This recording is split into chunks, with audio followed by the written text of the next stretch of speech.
Hello everyone, in today's video we will discuss verbs which are related to position and movement. So let's get started. Here in the table I have written the first three forms of the verbs, or we can say the main forms of the verb. First form or the present infinitive form, or we can say the base form or the root verb. Second is the simple past form. We can also simply say the second form, or the third form, that is the past participle form. If you are finding out that these attributes, we can say, are very difficult to learn, then simply you can say first form, second form and third form. First I will read out the root word, then I will tell its meaning, then I will read out the first, second and third form together, and you also have to learn all the three form together. Like go means जाना. जब हम किसी को जाने के लिए बोलते हैं तो we use the verb go. या कोई कहीं जाता है या कोई कहीं जा रहा है, तो for that we use the root verb go, and then depending on the tense we will change the form of the verb. So how will we learn it? We will learn go, went, gone. First form is go, second form is went and third form is gone. Then come. Come means आना. Come, came, come. Arrive. Arrive, arrived, arrived. Arrive means कहीं पे आप पहुंच रहे हैं, कहीं पे आप जा रहे हैं, कहीं पे आप पहुंच रहे हैं. For example, she is going to school, तो वो स्कूल जा रही है. शी वेंट टू स्कूल, वो स्कूल गई. Okay. She has gone to school, वो स्कूल चली गई. She is coming from school, वो स्कूल से आ रही है. She has come from school, वो स्कूल से आ गई है. ठीक है. शी केम फ्रॉम स्कूल, वो स्कूल से आई. अराइव. अराइव मीन्स कहीं पे पहुंचना. I have already told you.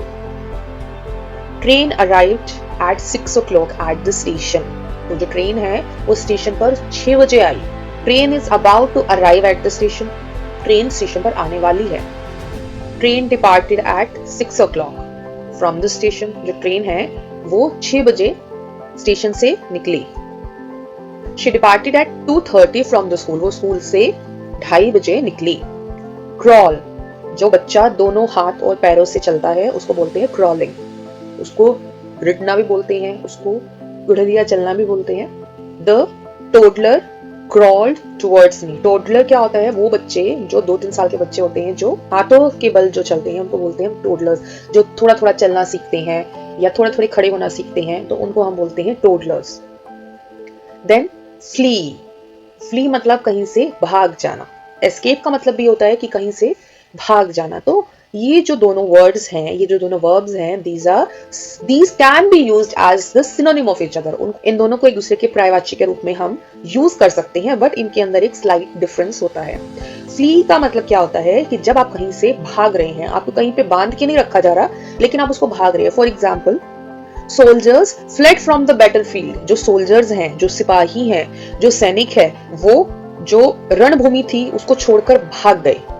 तो वहां पे आपको किसी ने बांध के नहीं रखा हुआ था, आप किसी पिंजरे में कैद नहीं थे. तो जब आप ऐसी किसी सिचुएशन से आप भाग रहे हैं, आप किसी डेंजरस जगह से आप कहीं भाग रहे हैं, या आप किसी सिचुएशन से भाग रहे हैं, आप उसका सामना नहीं करना चाह रहे, तो वहां पे हम यूज करते हैं word flee.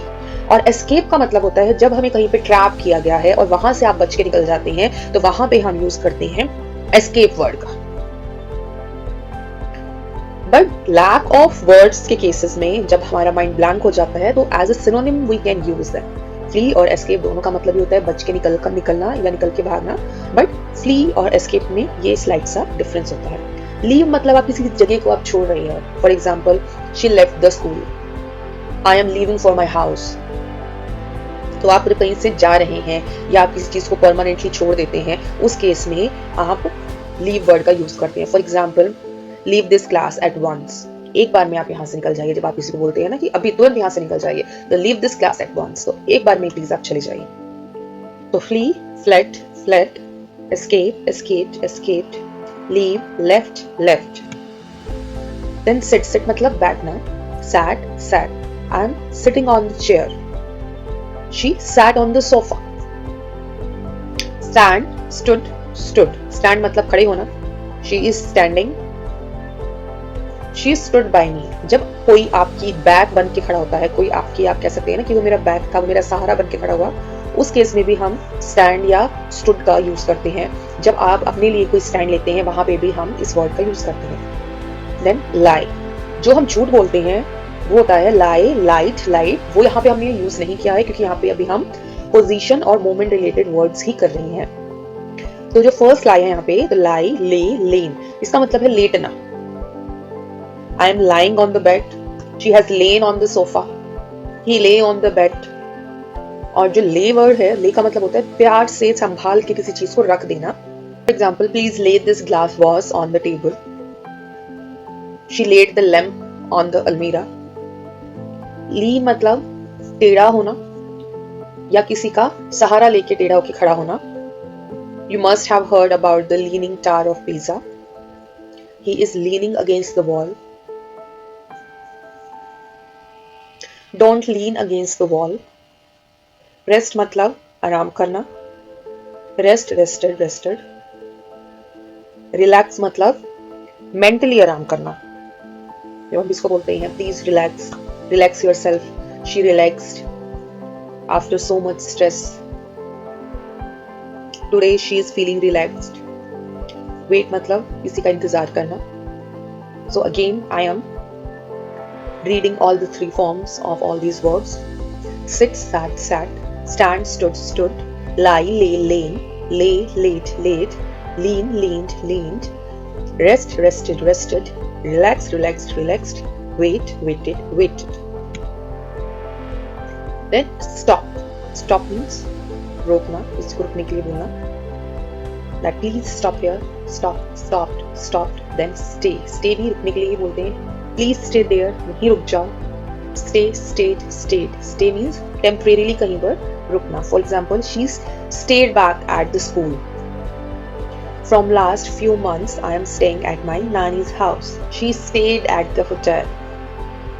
Then settle. Settle means कहीं पे settle हो जाना, किसी प्लेस को अपना एक तरह से परमानेंट ठिकाना बना लेना। आप कहीं पे आप परमानेंटली रहने लग जा रहे हैं, तो वहां पे आप यूज करते हैं word settle. She settled in London. So settle, settle, settled. Ride means जब भी आप किसी जानवर की सवारी करते हैं या किसी दो पहिया वाहन की सवारी करते हैं तो आप यूज करते हैं वर्ड राइड। कोई रिक्शा है, रिक्शा के लिए भी हम राइड का वर्ड ही यूज करते हैं। ऑटो रिक्शा के लिए भी हम राइड का वर्ड ही यूज करते हैं। ड्राइव, कोई भी आप चार पहिया वाहन आप ड्राइव कर रहे हैं, you use the word drive for that. Train के लिए भी हम ड्राइव वर्ड का यूज कर सकते हैं। देन फ्लाई, जब भी हम कोई एरोप्लेन, हेलीकॉप्टर, इस टाइप की जेट वगैरह जो फ्लाई करते हैं उसके लिए we use the word fly. Birds also fly. And rockets वगैरह के लिए भी हम यूज करते हैं फ्लाई करना। सेल, जब हम पानी के जहाज चलाते हैं तो उसके लिए हम यूज करते हैं word cell.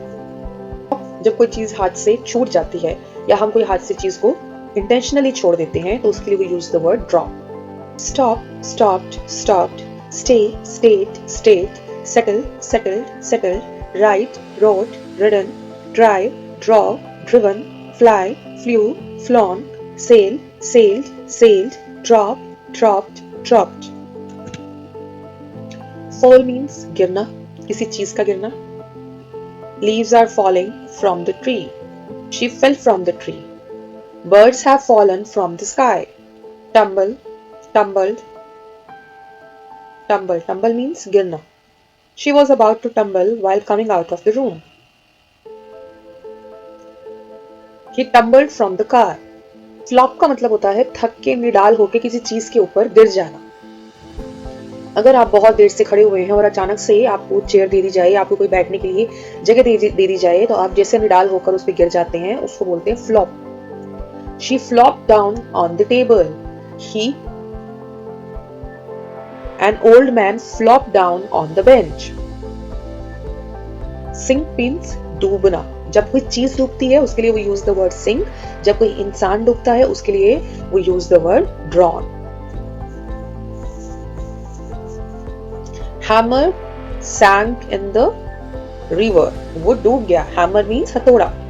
I saw a child drowning into the river. मैंने एक बच्चे को डूबते हुए देखा। Slouch, जब कोई इंसान थका हुआ होता है तो उसके जो कंधे होते हैं वो झुक जाते हैं। तो जब आप थके हुए जिस पोस्चर में आप चलते हैं या आप बैठते हैं उसको बोलते हैं slouch. Recline, have you ever seen recliners at the beach or at the waiting lounge? It is a position in which you sit relaxed by putting your feet straight forward. मतलब पैरों को सीधे आगे की तरफ फैला के अपना आराम से बैठना, पीछे टेक लगा के एक रिलैक्स पोजीशन में। कभी कभार हम अपने बेड पर भी पीछे पिलो लगा के आराम से बैठते हैं, that is the reclining position.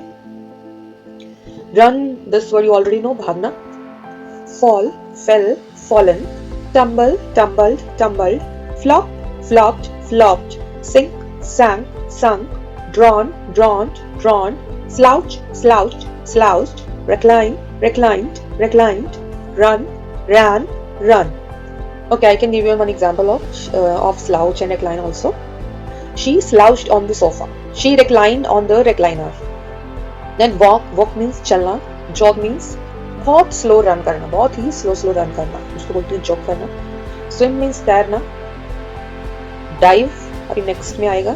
Dive means गोता लगाना। जंप मीन्स कूदना। बाउंस का मतलब भी कूदना ही होता है।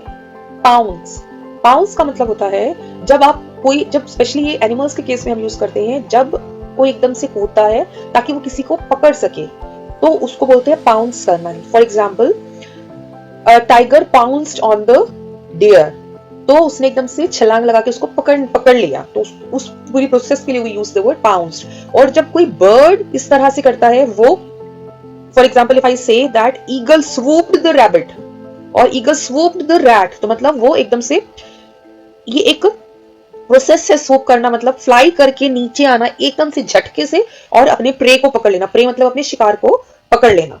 तो एनिमल्स के केस में we will use the word pounce and birds के केस में we will use the word swoop. और स्प्रिंग का मतलब भी क्या होता है? कूदना। जंप, बाउंस और स्प्रिंग तीनों का मतलब होता है कूदना। तो इन तीनों में डिफरेंस क्या होता है? तो जंप तो क्या होता है? आप एक्साइटेड हैं, आप कूद रहे हैं। बाउंस मतलब जब आप बार बार कूद रहे हैं। और नॉर्मली आपने देखा है ना कि बॉल इज बाउंसिंग, तो बॉल के केस में हम यूज करते हैं बाउंस। तो जब कोई बच्चा बार बार कूद रहा है ना, बार बार, तो instead of saying jumping we can say that the kid is bouncing. और स्प्रिंग के केस में क्या होता है? जब आप कूद के आप आगे की तरफ बढ़ते हैं ना, मतलब एक्साइटमेंट में आप कूद रहे हैं, उछल के आप, जैसे बच्चे होते हैं एक बार वो उछल रहे हैं एक्साइटमेंट में और फिर एकदम से गोदी में कूद जाते हैं, तो आप उछल के आप आगे की तरफ जब कूदते हैं तो उसके लिए वो use the word spring. Walk, walked, walked, jog, jogged, jogged, swim, swam, swum, jump, jumped, jumped, bounce, bounced, bounced, pounced, pounced, pounced, swoop, swooped, swooped, spring, sprang, sprung। Then hop, hop का मतलब भी jump करना ही होता है और leap का मतलब भी जंप करना ही होता है। जो एनिमल्स होते हैं ना, लाइक रैबिट हो गया या फिर कैंगरू हो गया, तो वो जो जिस तरह से जो उनकी मूवमेंट होती है ना, उनका जो चलने का स्टाइल होता है उसको हम बोलते हैं हॉप करना। They hop. Kangaroo hop, they don't move, they always hop. वो हमेशा आपने देखा होगा उनका चलने का स्टाइल ही ऐसा होता है, वो एक पैर आगे पीछे करके नहीं चल सकते, वो दोनों पैरों को वो कूदते हैं, तो उसको बोलते हैं हॉप।